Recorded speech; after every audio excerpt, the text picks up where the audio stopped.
So fermented foods are a food group, something that we forget about a lot. And we know that the Japanese, they tsukemono, which is Japanese pickles fermented in rice bran. They also have fermented miso paste, which is delicious. And whereas I would say normally avoid soy products at all costs because they cause breast cancer, because they have high estrogen levels, which are actually bad estrogens. Like we have a certain level of estrogen, but we find that they actually bind up minerals and other vitamins that you're eating, and that they can become either cancerous or tumorous, which is pretty scary. So Koreans also consume kimchi prior to a meal. Europeans have fermented mead, which is like a fermented honey wine. And sauerkraut is also used in many cultures. So we see just by observing other cultures anthropologically, what did your ancestors eat? Almost all cultures had a way of getting some kind of fermentation into their diet.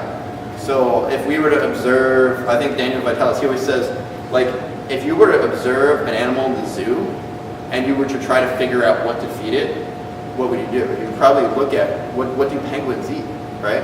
What do penguins eat? You wouldn't be like, let me try feeding it a hamburger and see what happens. Like you would probably look to history and find research that shows this is what this animal has been eating since it's been a penguin, its entire species.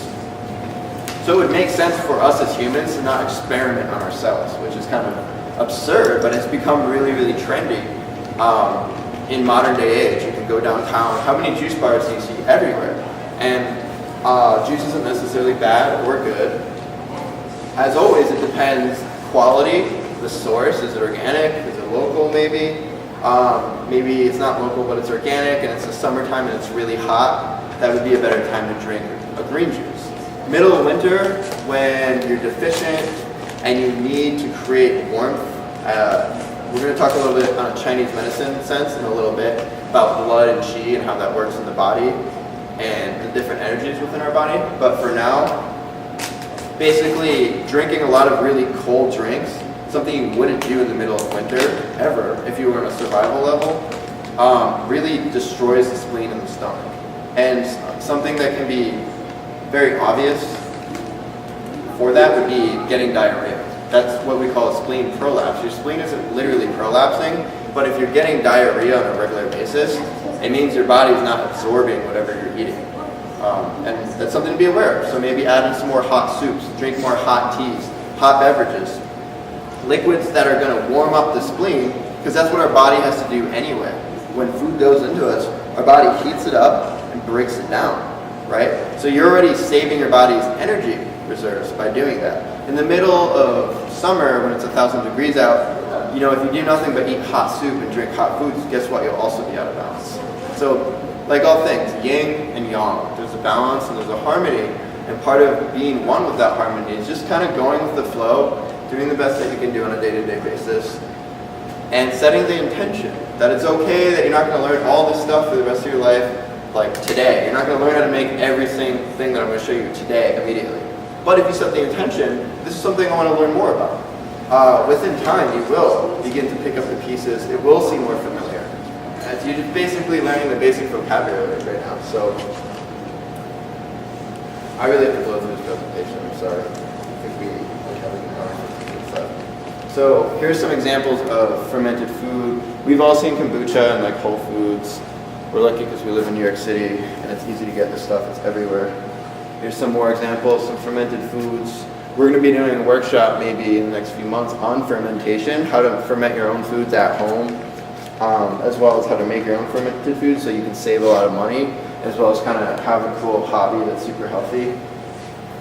So another thing that we're going to do is talk about probiotics. So probiotics are something that, because most likely we're not all just going to have fermented food every single part of our meal, like most likely, right? Like how many of us are eating sauerkraut or kimchi at every single part of our meal? Anyone? We can try, right? I mean, I try, and I don't even do it all the time. Because if you're out and you're at work, where you go, there's not so many places that are like, hey, fermented foods, organic, no bullshit.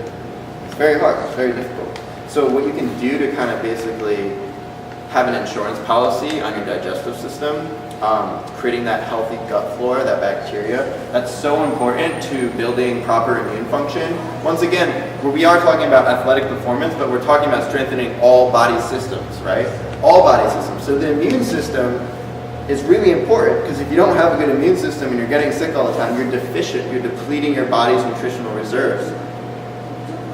You're going to suffer as an athlete, and you're also going to deplete your body as an athlete, because when the body doesn't have chi, that immediate energy to pull from, it pulls from its own tissues and fibers, and that's something that weakens the system. It also increases aging, what we call Jing energy. We pull from the Jing energy source, the kidney energy in Chinese medicine.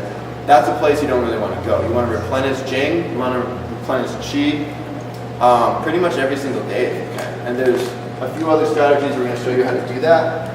So with a probiotic supplement, you want to look for 6 colonizing lactobacillus strains, which would go to the small intestine, 4 colonizing bifidobacterium gastrointestinal strains, which go to the large intestine, and then 2 beneficial transient bacteria starter cultures strains, which you would find in like yogurt, which is going to go throughout your entire GI tract.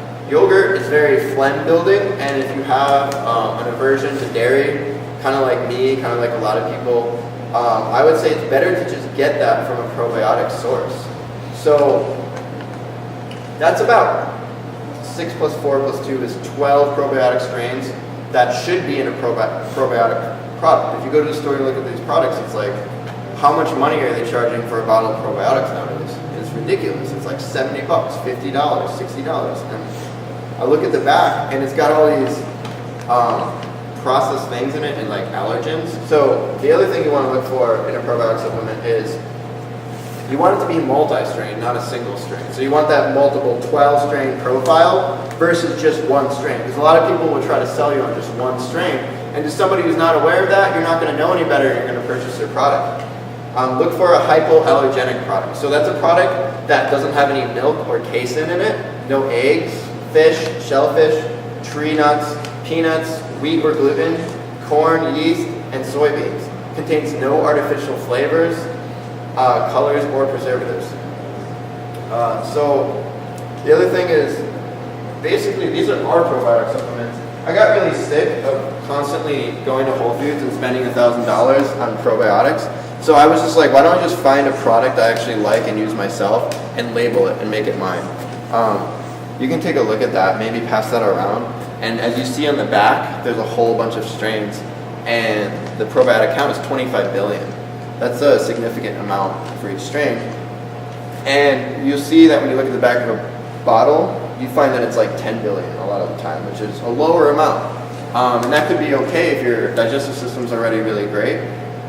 But my whole thing is like, just be prepared. Build your system to a point where it's strong, where you have confidence in your body, and you know it's going to be okay if you eat something.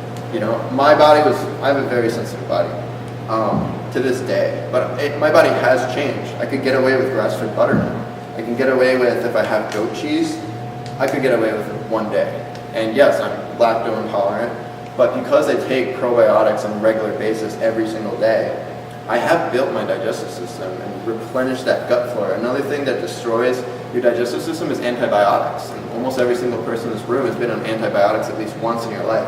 If that has happened to you, you really need to work on building up your immune system, because without the proper nutritional knowledge, your immune system will actually never be the same again. So probiotics is one way to do it. Fermented foods is another way to do it.